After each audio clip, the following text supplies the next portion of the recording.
This is KXAN News at 5. Good evening and thanks for tuning in to KXAN News at 5. I'm Dylan Nicolatopoulos. We start tonight by returning to South Carolina only days after the terrible events of the shooting in Charleston. Governor Abbott this weekend signed the biggest state budget in history, just more than $209 billion. It has $800 million for border security, the most ever. It also adds billions of dollars to roads and keeps up with new kids filling Texas schools. But Governor Abbott didn't sign everything that reached his desk. Today is also the deadline for him to veto bills. He cut down more than 40 this weekend. One affects your drive to work. A local bill to encourage more state employees to telecommute or work from home was vetoed. The New York Times reports the wait list for veterans who need health care is getting worse. The Times says the VA scandal over false records surfaced last year, as well as a budget shortage and nearly $3 billion. The agency is considering furloughs, hiring freezes, and other moves to untangle the money mess. New numbers from FEMA track the damage from the disastrous storms and floods across Texas during May and June. The agency received more than 17,500 individual claims for assistance. So far, more than $28.7 million has been approved for claims.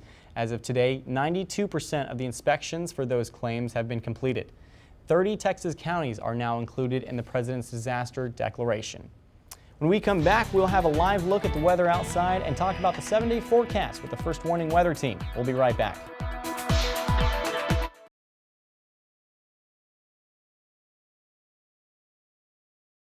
On Valentine's Day, many people focus on spending time with the ones they love.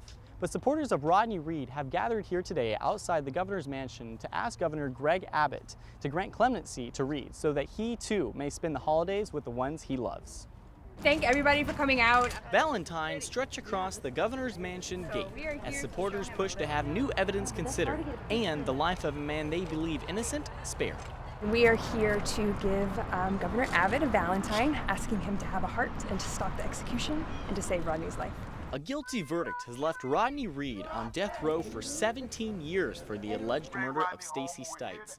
Now he has only 3 weeks left, and many aren't even taking time off for a holiday. I think we have almost 20 countries represented there. Reed's original execution date was set for last month, but later moved to March 5th. Reed's attorney says new DNA evidence should set him free. I think everyone can agree that the least we can do is get more DNA testing. Meanwhile, Rodney Reed continues to fight from inside prison. I don't entertain the thought of being executed.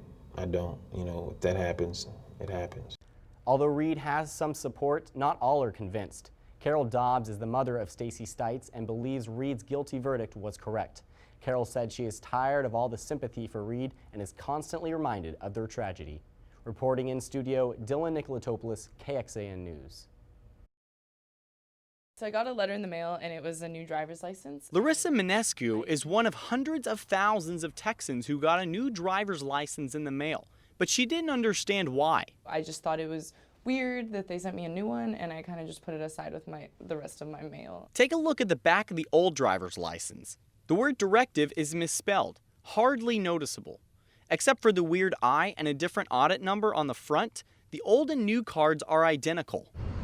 A Texas DPS spokesperson acknowledges the extra licenses are a problem. That's why we want those licenses to be destroyed, just to remove any possibility that they could be misused. Some of my friends have definitely brought up the fact that I could sell them as fakes. This is leading to problems with people getting in the door because of fake IDs down here on 6th Street.